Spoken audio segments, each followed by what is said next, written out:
సీతకి రాముడే సొంతమయ్యే చోటిది, నేలతో ఆకాశం మీయముందే వేళిది.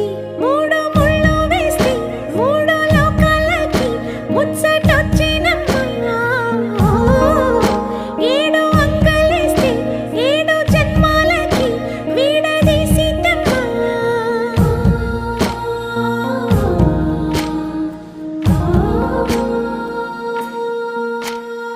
సీతమ్మ వాకిట్లో సిరిమల్లె చెట్టు, సిరిమల్లె చెట్టుపై చిలక వాలింది.